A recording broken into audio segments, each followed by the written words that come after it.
Hey, good to have you back. Okay, we're taking a look at all the things you are. We've already done a harmonic analysis of this, and now and a sort of a melodic analysis too. And now we're going to jump into actually getting it down to the fretboard and playing it as a chord melody. We're going to take this in sections, nice and slowly. All right. So the introduction repeats itself. It's a four measure introduction with that D flat 7 with a raised 9 to a C7 with a raised 9. These two chords. But it's got this little line that goes down chromatically.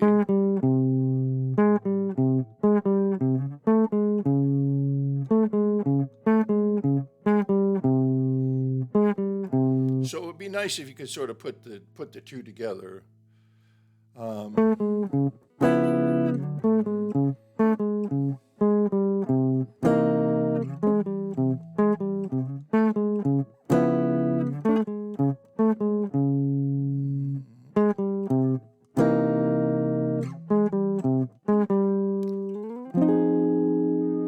So let's just break that down a little bit.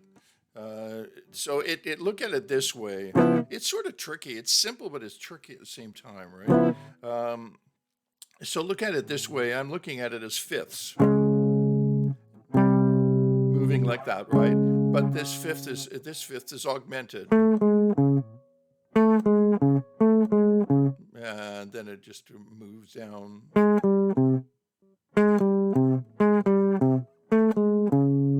And in the space, you can maybe put in the chord. Moving down a semitone. Back up.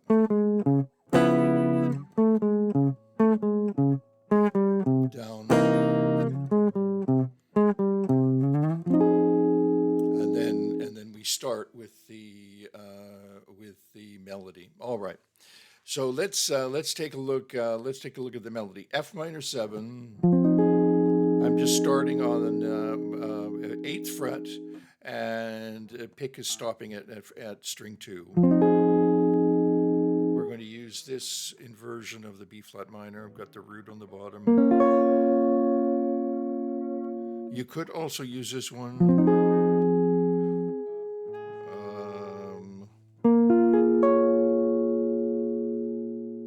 Okay, and then the E flat 7,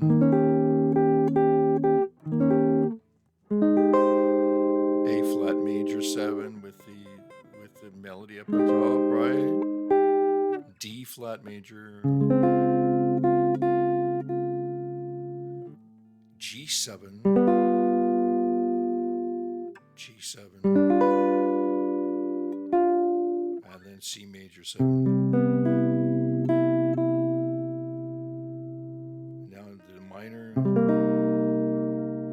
I'm going to jump up because it works better for the melody. B flat 7. You're always having to stop your pick on the right string.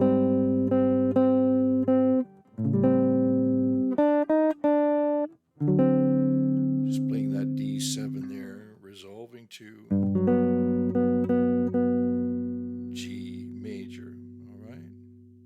Let's take that much. Let's break that down a little bit. So F minor. You might want to play this one. E flat 7.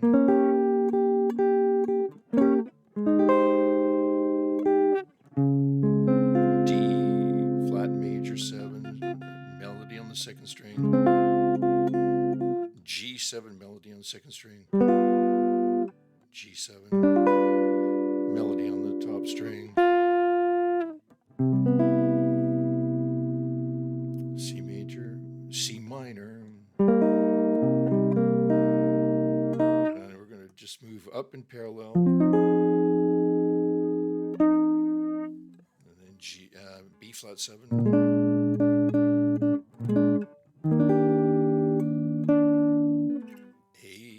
flat major, A minor, D7, D7,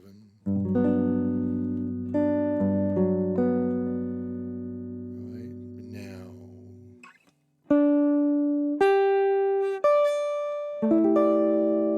so here we are at the E7 with a raised 9, measure 16.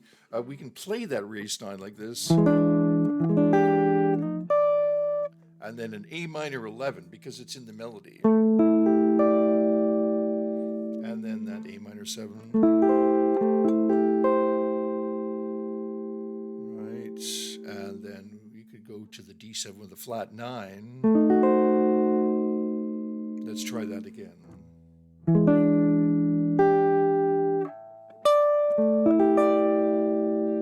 Minors. D7 flat 9.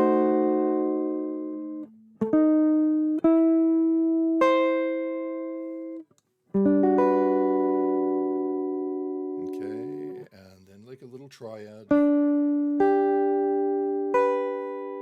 F minor 7 flat 5.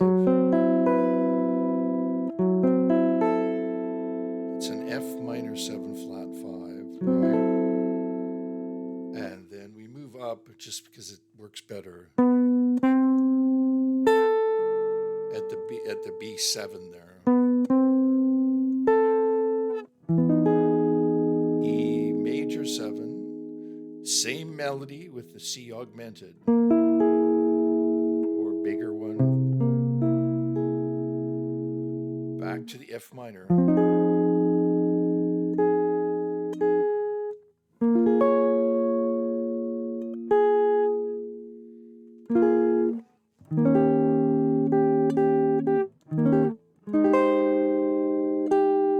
D flat.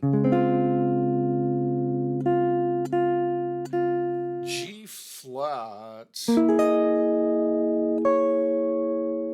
Right, so I'm just playing a G flat 13 with no roots, right? C minor. And then they're saying a B diminished 7th here. To shorten things, just play an E7 with a raised 9 and with a B in the bass. That's going to essentially give you the same thing because the B diminished 7th chord does not have a G in it. So it's a little bit of a weird one, right? So they're suggesting a 4-note chord with a G in the melody that's not in the 4-note chord. For guitar, let's just do this. And then that moves down to B flat minor. And then way up to 12th fret because the melody is. Down to 6th fret. There's my melody. And then we're going to do it with a 6-9 A flat major. Just because it works nicely, okay? Let's just do a little bit more work in the and maybe in the second section from the E7 with a raised 9.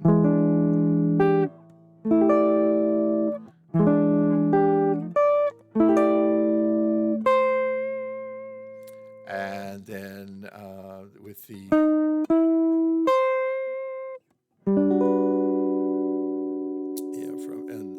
G major, and then the little triad, like a little D major, like a D shape triad. And F sharp minor 7 flat 5. And moving up here. And then C with the augmented 5. F minor.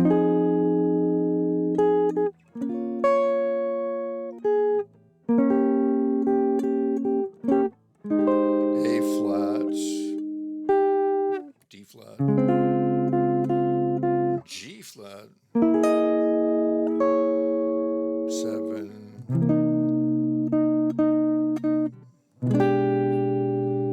with that moving chromatic bass note.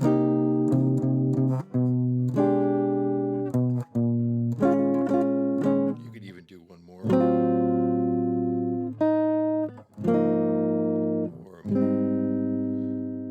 or just 2/5. I'm trying to avoid a lot of um, other substitute chords and so on. I'm just trying to keep it simple as possible. For instance, when we do this in this section, and measure 8, all I'm doing is moving the chords, and the melody just pops out, right? And so that's what we're trying to achieve, um, is when you play the chord progression, you start to hear the melody coming out of the chord progression, and so you don't want to play a bunch of chords that cloud that benefit, right, of playing chords that strongly imply the melody. Later on, you can go to lots of different places. Okay, so I think that's good. Remember to just comp through, even in a slow style like this, to set up, right.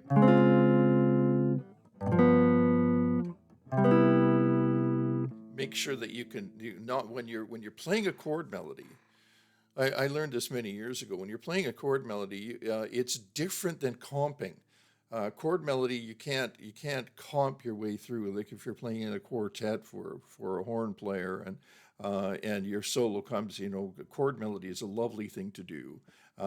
But that chord melody isn't the same as comping. So comping has to be learned as a separate thing. And I would suggest that the melody, a single note melody line, should be learned as a separate thing as well. Okay, that's it for today. If this is a help to you, I would really be appreciated. And make sure that you've got this tune in this key. I got this out of my real book, and well-worn real book. And if you have any comments, leave them. I really appreciate comments because it's a challenge working with a camera. So I'd like to know that there are some people that are responding to what we're doing here. So yeah, chord melody for all the things you are. Try to build up a repertoire of your own.